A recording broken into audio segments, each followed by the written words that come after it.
I was unable to pay him child support for a child that I was caring for. I was the one taking care of his daily stuff on top of having to pay a man child support that he's. If you like videos like this, make sure to hit that like button and subscribe to the channel for more intense courtroom moments. Now, let's get back into this video because things are about to get wild. We're watching a highly charged court session featuring a mother who's refusing to pay the child support that this father rightfully deserves. And trust me, it spirals out of control fast. She becomes more and more unstable as the hearing goes on, coming up with one excuse after another. And by the end, she's basically having a full meltdown. Meanwhile, the dad stays calm the entire time, cool-headed, composed, and totally in control. And here's a sweet surprise. A few of his friends actually joined the Zoom call near the end to show their support, which was honestly really heartwarming to see. But here's the shocking part. This mother already lost custody of her children for reasons that aren't fully clear, and now she owes over $3,000 in unpaid child support. Instead of taking responsibility, she's trying every possible excuse to avoid paying up. The tension in this case is no joke. For the support of the children? No, sir.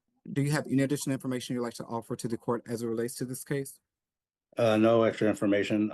Well, you know what? She did. My son did run away when he was in the summer of before he turned 18, and then he went to go live with his brother. So that would that's what he did, and so he's lived with his brother for I'd say about 7, 8 months. I can't remember the exact time. It's been a long time. It's been a year. And did you agree during that time frame for the child to live with someone else? Yeah, No. to live with his brother. No. Ms. Hagwood, no one's asking you a question right now. And just to confirm, sir, about how long did the child live with the other sibling? It's about 7 or 8 months, I believe. I am kind of off. Like I said, it's been a very long time. Ma'am, can I get you to state your name for the record? Sherry Ann Baldwin. I'm sorry, is your last name also Hagwood? That's my maiden name, and it's Haygood. Haygood. Okay, thank you, ma'am. As it relates to the child support judgment, the state has calculated that you owe a total of $2,367.20 as of March 31st, 2024. I'm requesting that you pay that back at $150 per month. Are you in agreement to that amount, ma'am? No, sir. Explain to the court why you're not in agreement to the amount that you owe. Well, I got a phone call. Tell the judge isn't impressed, especially after she cuts the guy off mid-sentence like she runs the courtroom or something. And can we take a second to appreciate the dude's friend sitting in the bottom right corner? He's just vibing, watching all the drama play out like it's a front-row Netflix premiere. Now, check out the guy in the top right. His calm, composed energy says it all. His body language just screams, I've got nothing to hide. Meanwhile, she's over here interrupting him and twisting the story like she's trying to rewrite the script in real time. But what do you guys think so far? Is it just me, or does this whole exchange already reveal a lot about what's going on? 1st of 2022 from my oldest son, who is, Lewis isn't the father, Dylan Haygood. And he told me that my son Lewis is there. He's been thrown out. And he doesn't know what to do. So I start helping. Lewis comes over here and he's staying with me for a few weeks. He's staying with his brother. And then finally he moves in with me April 1st of 22. And he's been away from his father ever since. Me and his brother's been caring for him, his eyeglasses, his doctor's appointments, getting him to court. I have documentation from the court stating that he was with me and his brother, probation officers that are willing to whatever y'all need them to write up. But I was unable to pay him child support for a child that I was caring for. And during that time, thank That's you, ma'am. just, Thank you, ma'am. And during that time frame, when the child started to reside with you, did you petition the court to change the child support to reflect Yes, that sir. the child was living with you? yes, sir. I called y'all immediately and I emailed the court paper that I had stating that he was living with his brother. And then I went and got the lady told me to do this. Ms. Haygood? The whatever child support officer I spoke with told me to go file this with the courts, and it's my name is Sherry Ann Baldwin. I am the mother and the child of Luis Mendoza. He has resided with me since April 1st, 2022, and is currently residing in Johnson County, and it's signed and dated. Again, And Ms. then, Haggard, Ms. pardon Haggard, me. the question that was asked is, did you petition the court to change the child support amount? Now, did you file a paperwork stating that the child was living with you? My question was, did you petition the court to request that the child support be changed to reflect that the child was residing with you? Yes, sir, I did. What's their case number, ma'am? Well, I called y'all and told you that he was living with me and not the father. She told me to send in the paperwork that I had, so I did. And then she said she had 190 days to contact the father and that y'all would get a hold of me. And then she said that they froze the funds. And I don't know about you guys, but I'm calling straight up cap on this whole story. She's either lying outright or pretending she doesn't know what's going on. Like, seriously, who actually thinks that not paying child support is some kind of valid plan to get the amount changed? That's not how it works at all. If you want to adjust your payments, you've got to contact the court, file a motion, and get it handled the right way. Otherwise, those payments just keep piling up, and now you look careless and irresponsible as, oh, I can't tell if she's really that clueless or if she's just acting dumb to dodge accountability. But either way, the whole thing feels super sketchy. Yeah, the guy mentioned that the kid went to live with his brother, but even then, you have to officially notify the court or you'll end up paying for things you're not even legally responsible for anymore. Whether she's right or wrong, her story just doesn't add up. Let's see if she throws out any more excuses here, because so far, nothing she's saying is making sense. All right, let's jump back in and see what happens next.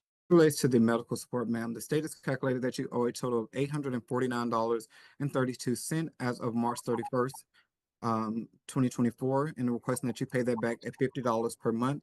Are you in agreement to that amount, ma'am? no, sir. And could you explain to the court why you're not in agreement to paying that amount? Because I feel like I was the one caring for his needs. I was the one taking care of his daily stuff on top of having to pay a man child support that he's not staying with. I don't have extra money like that. I can't be taking him to the eye doctor and to appointments and feeding him and clothing him and paying him his father child support. And just to confirm, ma'am, when you say that you're paying the father child support for a child that's residing with you, when exactly did you pay those amounts to the father? I have documentation of every child support payment I ever made, and I have documentation of it. And ma'am, were And you able to review the pardon? report that was provided on the screen as it relates to I the couldn't child really support payment? see. I couldn't really see, but And I would you like for stopped me to paying show that after April April of what year, ma'am? 22. I stopped paying, and that's when I went and got the documentation that he was living with me full time. All right, we have to understand one thing. The Attorney General's office is not the court. You can ask the AG's office to do a lot of stuff. You can ask them questions. You can ask them to file something for you. Calling her out because, like I mentioned earlier, none of this is making sense. They've been divorced for what? Almost a decade now? And she's trying to say that after all those years, she suddenly forgot that you have to contact the court to make changes to child support or custody. Yeah, right? If you've been through a divorce and a child support case before, you know how the system works. You can't just stop paying and expect everything to magically sort itself out. This is literally basic procedure. If you want to make changes, you file a motion. It's not optional. It's the law. Up to this point, she's been trying to act calm and composed, but in this next part, she completely starts to spiral. And yeah, it goes downhill fast. Thankfully, the judge isn't having any of it and snaps her right back into place.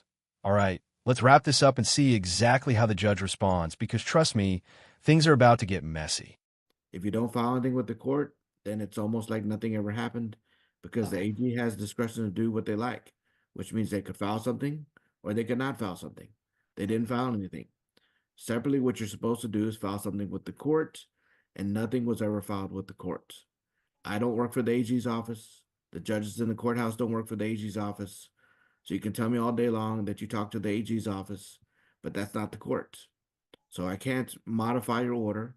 You were responsible to modify your own order if the AG didn't want to help you, or if you wanted to do it on your own. It's very simple to do, and that hasn't happened. So you owe these arrears. It's a very small amount. You owe the full amounts that are owed. You decided not to make payments. So you owe $2,367.20, payable at $150 a month, and medical support arrears of $849.32, payable at $50 a month. If there's money on hold, then they will try to forward that towards those amounts. And then if there's any remaining balance, then those are the monthly payments. All right, y'all are done with court. You can press leave on the Zoom to exit out. Thank you. All right, thank you, Judge. You ain't getting shit. You Hey, ain't good. getting You want me to find you in contempt of court? Ms. Haygood, I can fine you $50 for contempt of court for cussing in my court. So please, don't act like a child. We don't need I that. thought I was off. I thought I hit the button. I'm sorry. Okay, be respectful. All right, y'all can press leave to exit out, please. That was honestly just straight up embarrassing. And I gotta say, I really don't think she's ever going to pay that amount. This case happened quite a while back, and I couldn't find any solid updates on it. But let's be real, we can probably assume she just let it default, and this guy's never going to see a single dollar. But here's where it gets interesting. After watching the entire thing, I actually kind of feel like he might not even deserve the full $3,000. Maybe half of that at best. For what it sounded like, the kid didn't even live with him, so it's a little unclear why that number was so high. Still, that's really beside the point here. What really stands out is just how completely out of line she was acting. Even if you think you're muted, talking like that while a judge is speaking is absolutely wild. Because on the off chance you're not muted, like in this situation, that kind of outburst can seriously cost you. $50 for mouthing off like that? Honestly, I think it should have been more. She basically disrespected the judge right after he gave the payment order and then immediately said, "I'm not paying that." The whole thing just turned into a total mess. To the end of the day, it's pretty obvious she was completely unhinged, which honestly might explain how she lost custody in the first place. Anyway, that's going to wrap up this video. If you got any thoughts or opinions, drop them down in the comments. I'm replying to every single one. And don't forget to hit that like button and subscribe for more courtroom breakdowns like this. I'm posting as much as possible because I genuinely enjoy reacting to these wild hearings. Thanks so much for watching, guys. Take care, and I'll catch you in the next one.